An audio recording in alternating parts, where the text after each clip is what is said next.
Et si je vous disais que le gouvernement américain nous cache des preuves de vie extraterrestre? Un récent sondage a établi que 40 millions d'Américains ont vu ou connaissent quelqu'un qui a vu un ovni. Mais nos responsables militaires et politiques continuent de nier leur existence.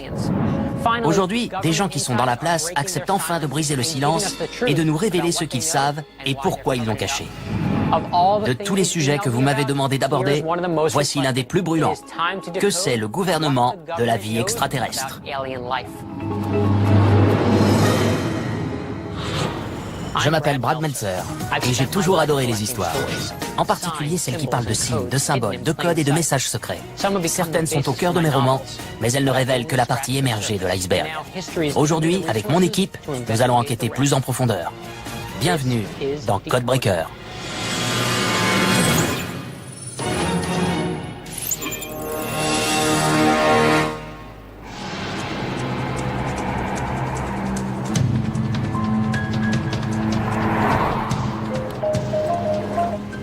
Coucou Brad. Salut Brad. Vous vous y attendiez? Qui est prêt pour une rencontre du troisième type? Pas question. Comme dans Alien? Je vous vois écarquiller les yeux d'ici. Un peu. Surtout moi. Eh bien, sachez qu'il y a plein de gens très sérieux et très intelligents qui ne sont pas du même avis. C'est vrai? Qui ça? Le président Ronald Reagan, Tu plaisantes? Ah bon? le président Jimmy Carter, Quoi? le premier ministre Mikhail Gorbatchev. Ce sont des chefs d'État. Ils devaient avoir des preuves. C'est bizarre. Des gens y croient vraiment. Je vous conseille de commencer par le site de la plus célèbre manifestation extraterrestre aux États-Unis, Roswell, au Nouveau-Mexique. Vous pensez peut-être avoir tout entendu, mais écoutez plutôt. Voilà ce que la plupart des gens savent à propos de l'affaire Roswell. En juillet 1947, un porte-parole de l'armée publie un communiqué de presse indiquant qu'une soucoupe volante a été retrouvée. Mais dès le lendemain, l'armée se rétracte en disant qu'il s'agissait d'un ballon-sonde et non d'un ovni. Ce que peu de gens savent, c'est qu'en juin 1947, un pilote appelé Kenneth Arnold déclare avoir vu un objet étrangement similaire alors qu'il volait dans l'État de Washington. Il décrit des objets brillants disposés en V, volant à une vitesse de 2700 km/h et se déplaçant comme une soucoupe qui ricocherait sur l'eau. Il est la première personne à parler d'une soucoupe volante, et ce, 2 semaines seulement avant Roswell.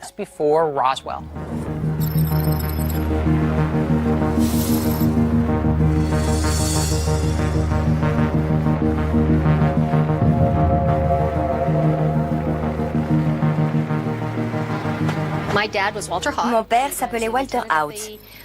Il était lieutenant de l'armée de l'air à la base de Roswell. Il était pilote de bombardier et aussi porte-parole de la base militaire.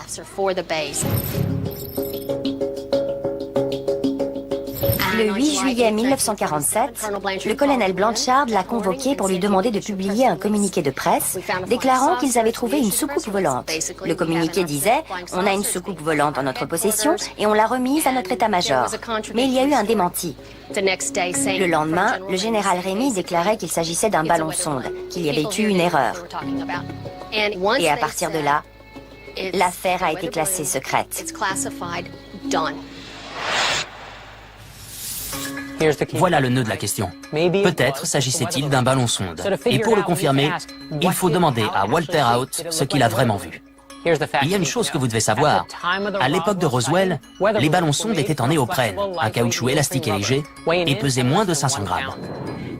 Une petite nacelle en nylon attachée à son train contenait un transmetteur de données. Ces engins n'étaient pas plus élaborés que ça. Walter Haut a décrit un objet inconnu et indestructible. Un pilote militaire accompli peut-il vraiment confondre un vaisseau spatial avec un ballon-sonde de 500 grammes? Avez-vous demandé franchement à votre père? Alors papa, qu'est-ce que tu as vu exactement? Il a eu les débris entre les mains. Je lui ai demandé des détails sur la soucoupe. Il a dit qu'elle faisait plus de 6 mètres de diamètre et que c'était impossible de la brûler, de la démonter ou de la découper. Pour moi, ça voulait bien dire qu'elle venait d'ailleurs. Votre père a-t-il vu les corps? Il a vu quelque chose sous une bâche dans le hangar. Il a parlé de grands yeux noirs, de fentes à la place des narines, de la bouche et des oreilles. Il a dit qu'ils avaient 4 longs doigts et de longs bras, ce qui me paraît assez précis pour quelqu'un qui n'a rien vu. Pensez-vous que le gouvernement cache quelque chose? Mon avis, et l'avis des 3/4 des gens qui visitent ce musée, c'est que oui, ils cachent quelque chose. Je pense que des visiteurs sont venus et que les extraterrestres existent.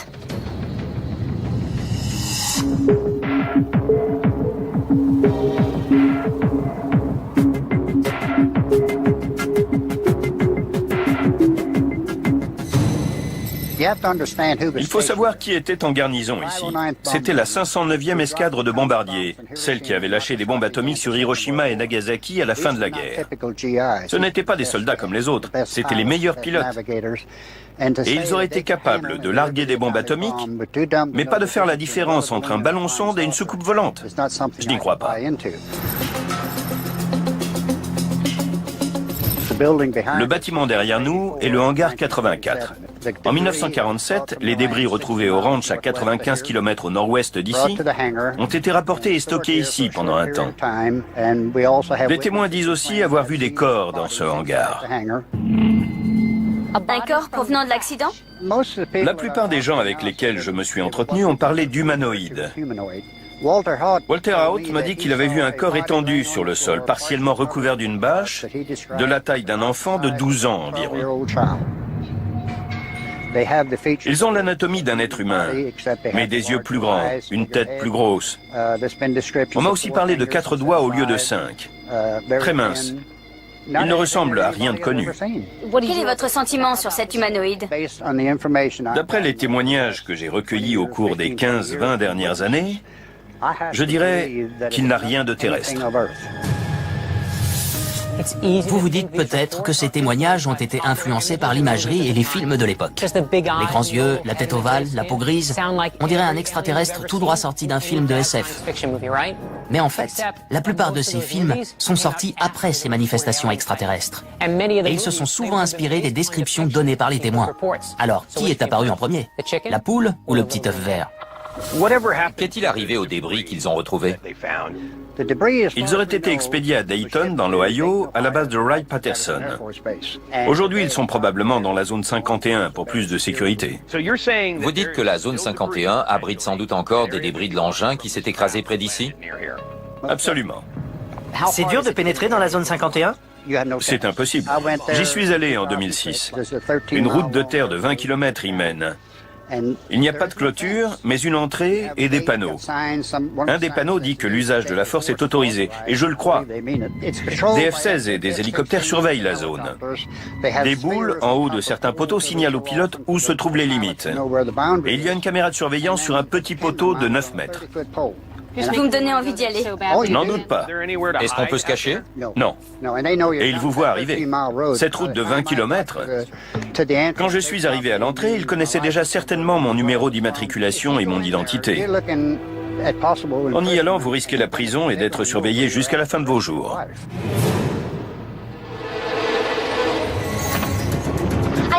On nous cache quelque chose. Mais ce que je n'arrive pas à savoir, c'est quand ça a commencé. On peut partir du premier communiqué de presse. Julie Schuster nous a dit que son père l'avait rédigé et qu'avant la fin de la journée, l'armée s'était rétractée et avait préparé un autre communiqué. Je suis d'accord.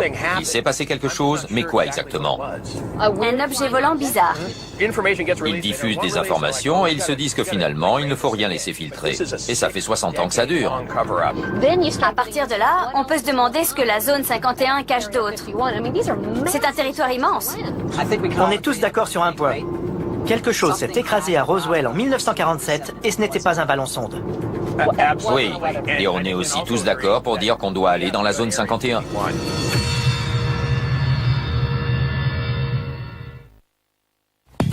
Notre enquête sur la possible dissimulation de manifestations extraterrestres nous mène directement à un endroit, la zone 51. Même si elle a servi de terrain d'aviation militaire dans les années 40 et accueilli un avion espion de la CIA et des essais nucléaires à partir des années 50, le gouvernement en a toujours nié l'existence jusqu'au 14 juillet 2003. Avant que Buddy, Christine et Scott ne tentent de pénétrer dans un des endroits les plus secrets des États-Unis, on a trouvé des personnes qui travaillent là-bas et qui ont accepté de nous parler. On m'a dit que ce que j'allais surveiller était plus confidentiel que la bombe atomique.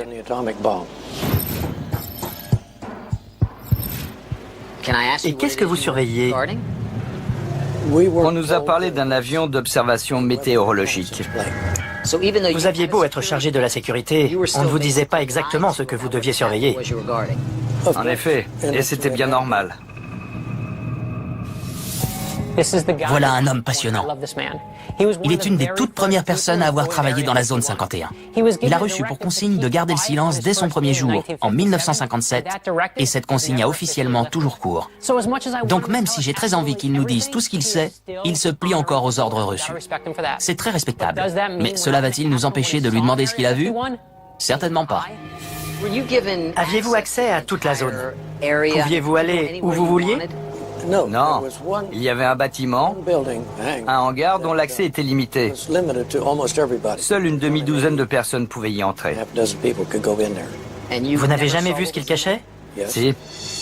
Vous avez vu? Oui. Et vous avez le droit de parler? Non. Mais tout le monde peut commettre des erreurs. C'était le week-end. Je vérifiais que toutes les portes étaient bien fermées. Je suis arrivé devant le hangar, dans lequel je n'étais pas censé entrer. J'ai tourné la poignée et c'était ouvert. Avez-vous vu une chose dont vous ne pouvez toujours pas parler des années plus tard? Je ne l'ai jamais dit à personne. Le gouvernement a déclassifié toutes sortes de documents top secrets sur des sujets allant du Watergate à Guantanamo, de la baie des Cochons à la guerre du Vietnam et même aux attaques du 11 septembre. Ce sont des sujets très sensibles que le gouvernement aurait préféré garder sous son contrôle. Mais il s'est plié à la loi sur la liberté de l'information et les a rendus publics. Alors, pourquoi refuse-t-il toujours de divulguer le moindre détail sur la zone 51? J'ai une question simple à vous poser. Au cours des années où vous avez travaillé dans la zone 51, avez-vous vu ou entendu parler d'engins ou de créatures extraterrestres?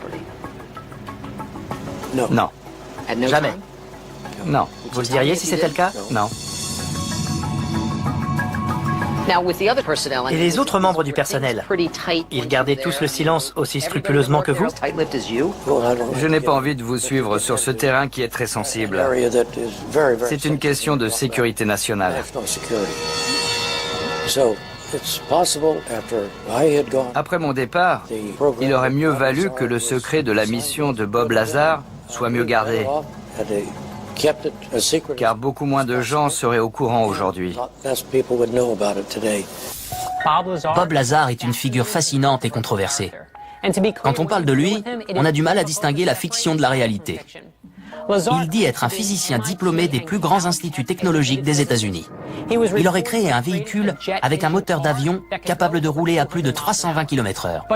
Mais son plus haut fait d'armes est d'avoir travaillé dans le secteur 4 de la zone 51 sur des appareils extraterrestres.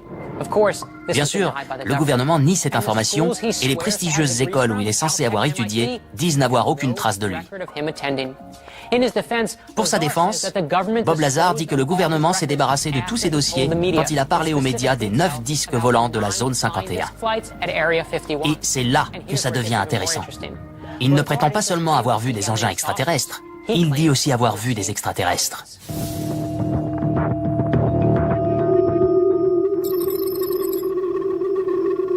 Concernant la zone 51, il y a un nom qui revient tout le temps, Bob Lazar. Vous étiez ami avec lui? Oui, j'ai rencontré Bob pendant l'été 1988. Il nous a emmenés voir une des soucoupes volées.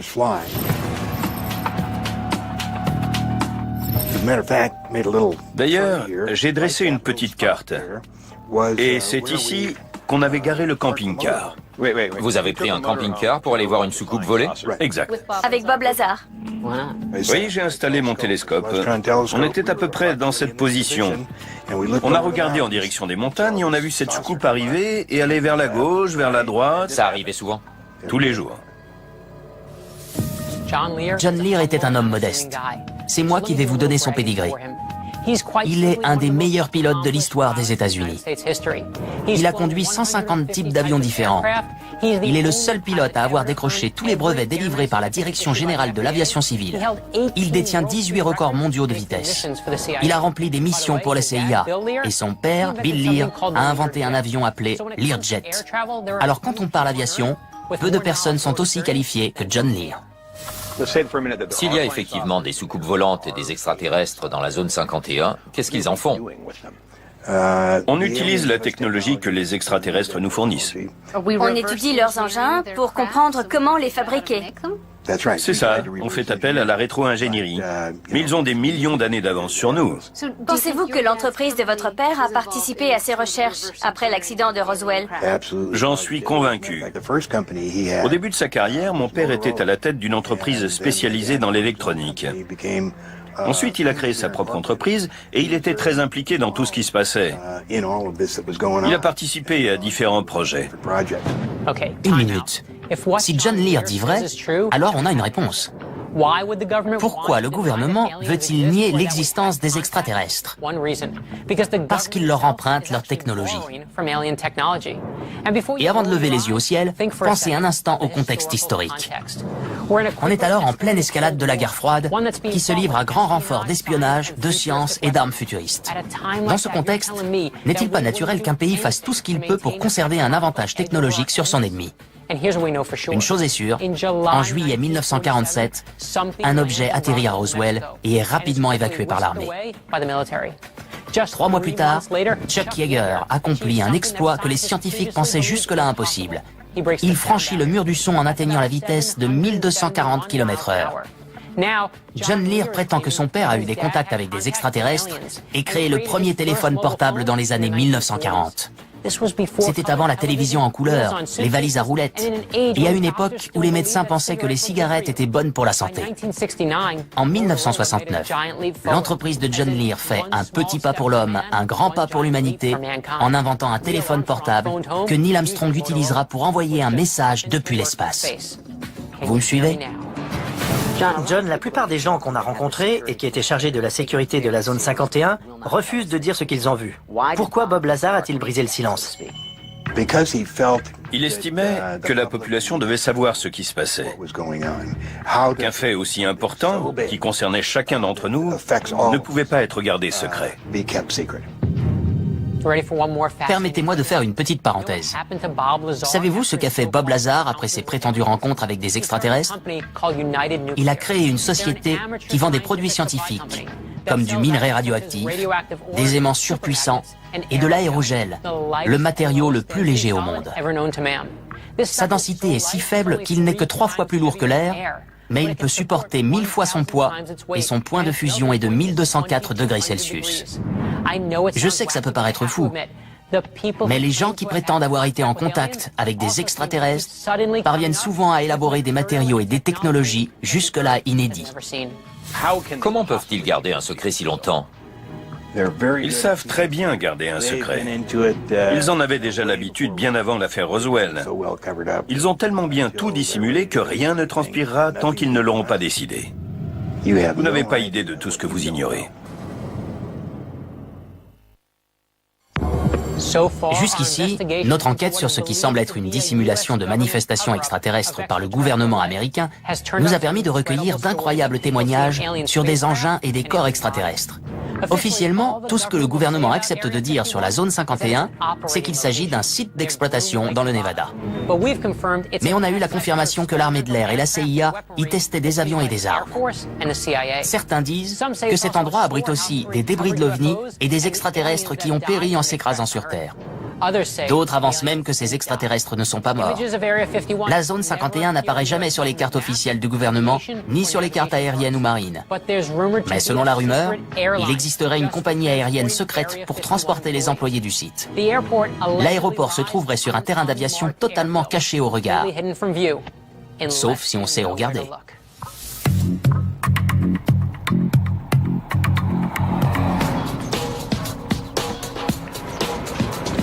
On pense que ces avions transportent les gens jusqu'à la zone 51. Ces avions de ligne? Oui, c'est la compagnie aérienne Janet. Elle transporterait plusieurs centaines d'employés. La compagnie Janet possède 6 737 avec une capacité de 190 passagers chacun et 5 avions à réaction plus petits. C'est une flotte capable de transporter 1200 personnes par jour vers un endroit qui n'existe pas. Personne ne sait pourquoi cette compagnie s'appelle Janet, mais plusieurs hypothèses circulent. Certains pensent qu'il s'agit d'un acronyme avec une signification cachée. Le mystère reste entier. Je doute qu'un avion de Janet nous y emmène. Mais on doit quand même y aller. Je te suis. Ok. Salut Brad. Il y a du bruit autour de vous. On est près d'un aérodrome. On observe les avions qui transportent les gens jusqu'à la zone 51, qui n'existe pas officiellement. Il faut réserver 3 billets. Oui, mais je doute que ce soit possible. On pensait simplement y aller en voiture. Qu'est-ce que t'en dis? C'est génial. C'est le but. Pourvu qu'on ne dise pas après, on pensait que c'était une bonne idée. Soyez prudents. C'est un endroit qui n'existe pas. Donc si vous arrive quelque chose, ça ne sera jamais reconnu. On va mémoriser nos numéros de portable. La dernière fois en prison, on les avait tous oubliés. Toi, tu réunis l'argent de la caution et tu sais qu'on va là-bas. Si vous arrive un pépin, j'espère que ça pourra se régler avec de l'argent. Il nous fait encore marcher. Pas vraiment. J'espère que si.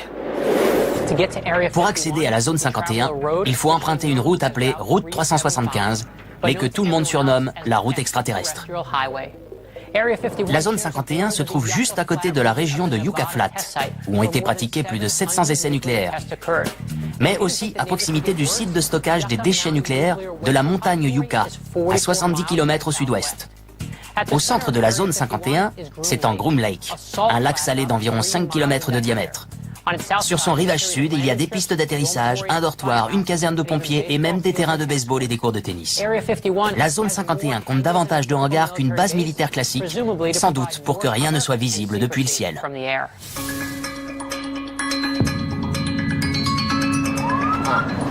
Bien. Pourquoi on doit se ranger? Ils en ont pas après nous. Mais il y a plein de voitures de police avec les sirènes allumées. Elles viennent de la zone 51? À quelques kilomètres de la zone 51, on a vu un cortège de voitures de police arriver à toute allure, gyrophares et sirènes allumées. On s'est arrêté et on n'en a pas cru nos yeux. Il y a un énorme truc blanc qui vient par ici. Regardez ça! C'est un convoi exceptionnel. Il prend toute la largeur de la route. Le voilà, regardez. C'est énorme. La vache! Toi qui es ingénieur, qu'est-ce qu'on peut transporter d'aussi gros sur une route? Je sais pas. J'ai fait convoyer des turbines et des générateurs pour des centrales électriques, mais ils étaient plus petits. Et avec autant de policiers? Ah non, jamais. Mais quand on veut vraiment cacher quelque chose, on s'arrange pour que personne ne voit rien, non? Donc qu'est-ce que c'est et où ça va? On sait d'où ça venait. Ouvrez l'œil les amis. Ce n'est pas facile à trouver. Non. C'est la bonne route, sûr? Je voudrais pas tomber en panne ici. Ça ne figure pas sur le GPS. On se dirige plein ouest? Ouais. Ça devrait être bon. Je n'ai jamais rien vu d'aussi désert, même pas à Toundra en Alaska. On ne se croirait pas sur Terre. L'endroit idéal pour accueillir des extraterrestres. Ils peuvent cacher tout ce qu'ils veulent dans la zone 51. Regardez comme c'est difficile d'accès. Les plus chanceux y vont en avion. Il y a un panneau juste là. Attention, installation de l'armée de l'air américaine. Peine maximum encourue, 1000 $ d'amende, 6 mois de prison ou les deux. Aucune exception. Aucune exception, c'est-à-dire? Je crois qu'il y a 2 personnes dans cette voiture. Quelle voiture? Sur la colline. Ah oui. Je n'aime pas ça du tout. Vous voulez aller voir ce qui se passe? J'y vais. C'est bon? Il ne bouge toujours pas.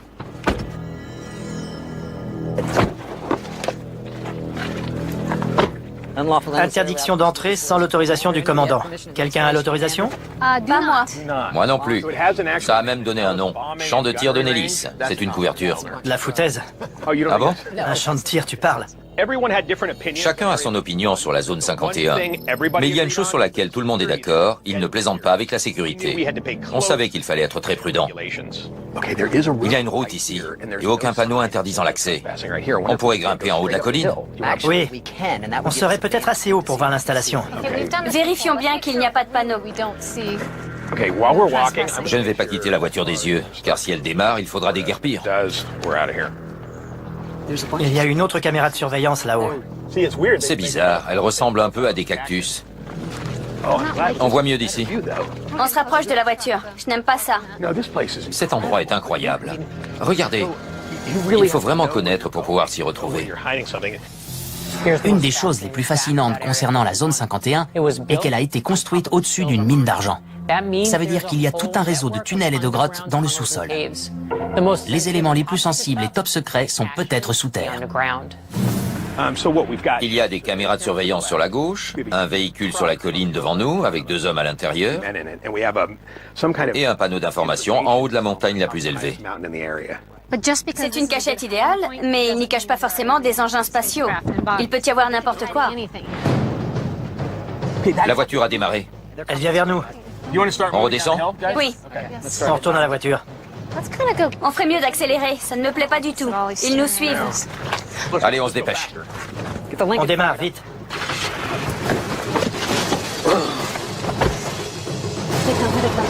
Ils font des appels de phare. Qu'est-ce que ça veut dire? Mieux vaut ne pas les regarder. On ne les regarde pas, on roule.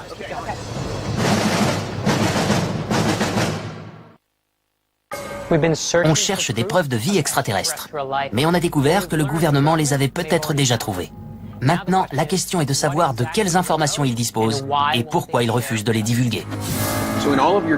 En tant que pilote, avez-vous déjà vu quelque chose que vous n'avez pas pu expliquer ou comprendre? Des phénomènes étranges, non. Mais j'ai un très bon ami, qui est aussi un excellent pilote, qui a vu un ovni non pas dans le ciel, mais au sol. Il m'a juré qu'il était posé dans une clairière, juste à côté de l'endroit où il campait. Je crois qu'il a vu quelque chose. Mais est-ce que c'était un ovni? Je n'en sais rien. Je ne pense pas qu'il l'ait signalé à qui que ce soit d'ailleurs, pour des raisons évidentes. Lesquels? Vous vous imaginez aller voir votre commandant et lui dire « Pendant que je campais ce week-end, j'ai vu un ovni ?» Votre métier consiste à manipuler des armes nucléaires. On risque de vous démettre de vos fonctions tant qu'on n'a pas tiré cette histoire au clair et établi que vous étiez encore sain d'esprit. Et croyez-moi, aucun aviateur n'a envie de se faire remarquer. On préfère faire notre boulot. Alan, on est allé à Roswell et on a discuté avec des gens. On a vu ces fameuses photos montrant ces disques volants qui ressemblent à des ovnis.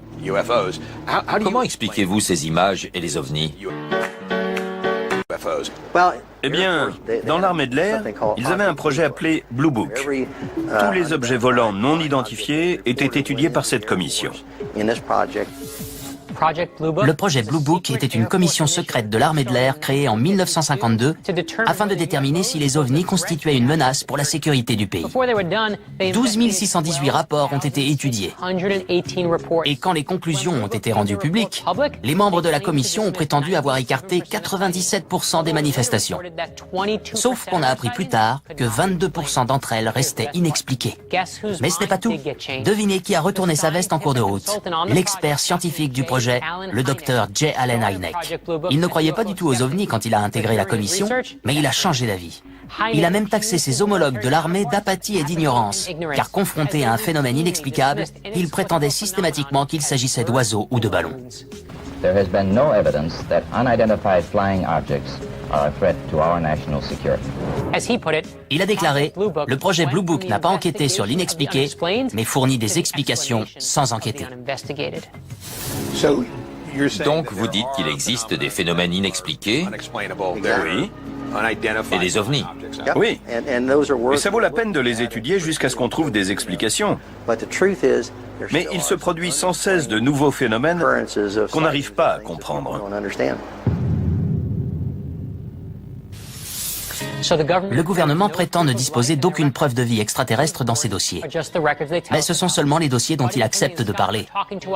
Notre équipe va s'entretenir avec un haut responsable qui a décidé de désobéir aux ordres et de raconter sa version. J'aimerais savoir quelle était votre fonction et ce que vous faisiez à l'époque où vous avez eu cette information. J'étais responsable du centre technique de la Direction générale de l'aviation civile à Atlantic City. On a regardé un 747 descendre et quand il est arrivé sur notre fréquence, le pilote a demandé « Y a-t-il du trafic ?» Le contrôleur a regardé son écran et a répondu « Non, pas de trafic ». Mais le pilote a dit qu'il voyait quelque chose à 11 ou 12 heures, des lumières stroboscopiques blanches et jaunes. Il ne connaissait pas d'avion aussi gros. Il faisait environ 4 fois la taille d'un porte-avions. Il pilotait un 747. C'est un avion énorme avec un ascenseur et 2 étages. Et il voyait un objet gigantesque devant lui. Il pensait que c'était un avion. John, est-ce que les passagers l'ont vu? Tout l'équipage a la même version. Donc d'autres membres d'équipage ont confirmé. Oui, ils ont tous dit la même chose. John Callahan est l'homme que la Direction générale de l'aviation civile appelait quand il se passait quelque chose de bizarre dans le ciel. Personne n'avait jamais rien vu d'aussi étrange.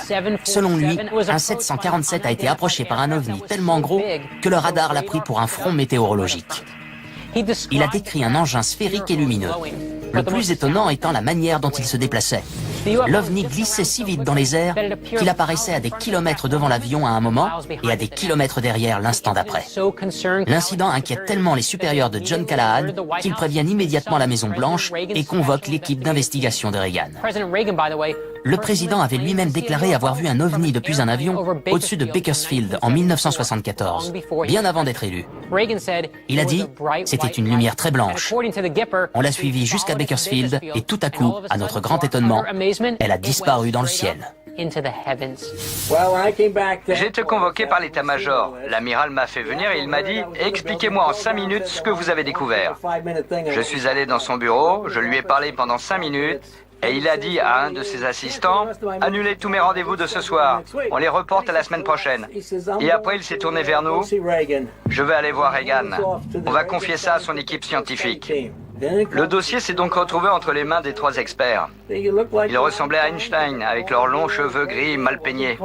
Ils étaient bien habillés, mais ils avaient l'air un peu illuminés. Et il y avait 3 agents de la CIA avec eux. Et puis un des scientifiques a dit « Ceci n'est jamais arrivé. Vous ne nous avez jamais vus. On vous confisque toutes les données et vous jurez de garder le silence. » Alors je lui ai demandé, à votre avis, c'était quoi? Et il a dit, oh, un ovni. C'était la première fois qu'ils avaient autant de minutes d'informations radar à étudier. Et il a ajouté, regardez, il meurt d'envie de mettre le nez dans ces données. Moralité, il ne faut plus appeler Washington quand il se passe des choses comme ça. Mais il n'y a personne d'autre à appeler. Même si vous appelez les journalistes, ils vous prennent pour un dingue.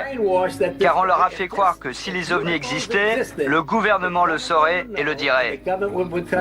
Il sait ce qui est bon pour nous et il sait ce qu'on doit penser. Notre enquête sur la vie extraterrestre a mené notre équipe sur tous les fronts. Mais avant de pouvoir tirer ses conclusions, elle va s'entretenir avec un homme qui a passé une grande partie de sa vie là où on n'a pas pu aller. Vous êtes allé 6 fois dans l'espace. Est-ce que c'est différent à chaque fois? C'est plus enrichissant, on sait quoi chercher. Quand vous étiez là-bas, vous avez vu des êtres vivants? Non, mais j'aurais aimé. Ah oui? Bien sûr. Pensez-vous que les extraterrestres existent, mais qu'on n'a pas la preuve qu'ils sont venus sur notre planète?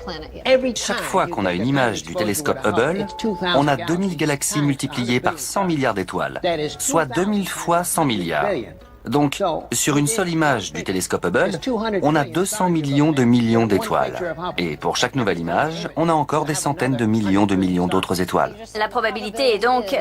Énorme, c'est une certitude. Même si la probabilité pour que des extraterrestres vivent près d'une étoile est seulement d'1 sur 1 million de millions, pour chaque nouvelle image prise par le télescope Hubble, il reste 200 planètes potentiellement habitées.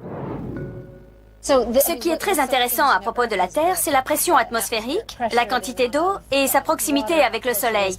Toutes les conditions étaient favorables à la vie. Pensez-vous que ces conditions soient réunies ailleurs? C'est une jolie façon de le formuler. Oui, mais quand sur une image du télescope Hubble, on a 100 millions d'étoiles, on n'a pas besoin que toutes les conditions soient réunies. On a toujours 1 million de planètes habitées. Et ils sont extrêmement avancés dans la courbe de l'évolution. Les extraterrestres? Oui, et ils ont aussi pu développer 1 milliard d'années de technologie. C'est vrai? Ils existent depuis 12 milliards d'années. Hubble permet d'avoir une idée assez précise de l'âge. Il n'y a pas seulement des bactéries et des poussières volcaniques. Ils maîtrisent le voyage interstellaire. Vraiment? Bien sûr. Quand vous avez une courbe de l'évolution avancée, que vous développez des technologies depuis 1 milliard d'années, vous maîtrisez le voyage interstellaire.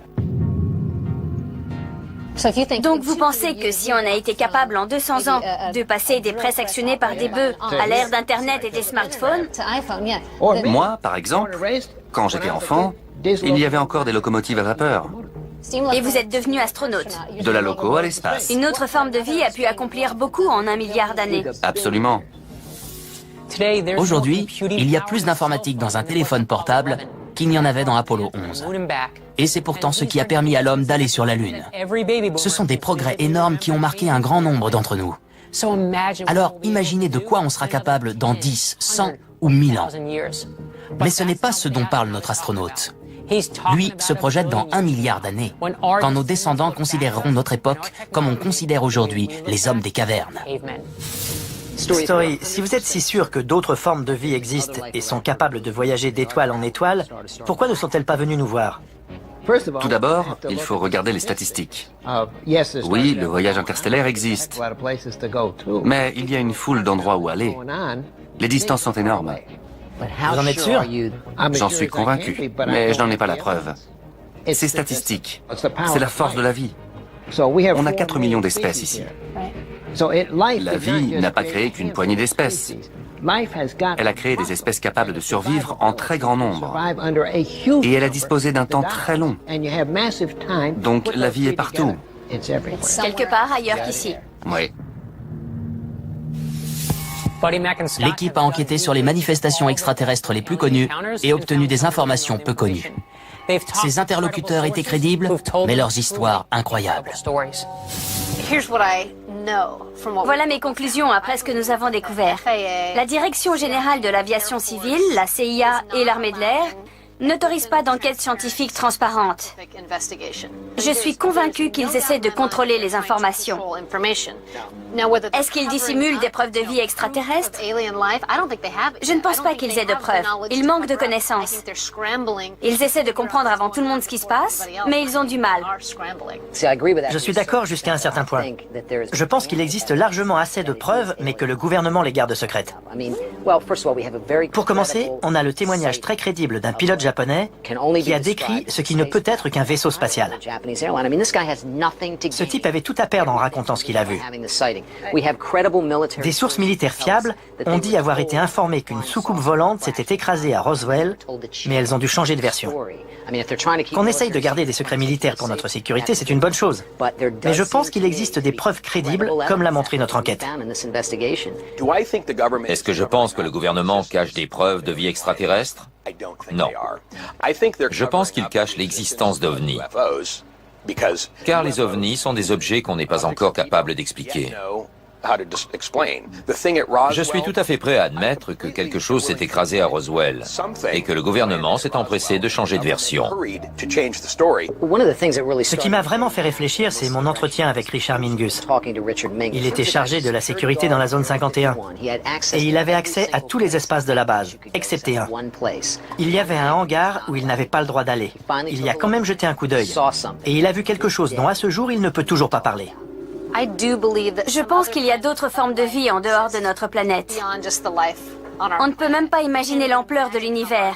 Mais quelque part, les conditions doivent être réunies pour qu'une autre forme de vie existe. Je suis complètement d'accord avec toi. Une forme de vie extraterrestre doit exister. On entend beaucoup de choses qui sont simplement le fruit de l'imagination de certaines personnes un peu dérangées. Mais j'ai découvert trop de preuves au cours de cette enquête pour penser que ça n'existe pas. Ça me ramène à notre conversation avec Story Musgrave. On l'a regardé droit dans les yeux. Avez-vous vu quelque chose? Après un moment, il a répondu « Non, mais j'aurais aimé ». Alors j'ai une question. Pensez-vous que les extraterrestres existent quelque part dans l'univers?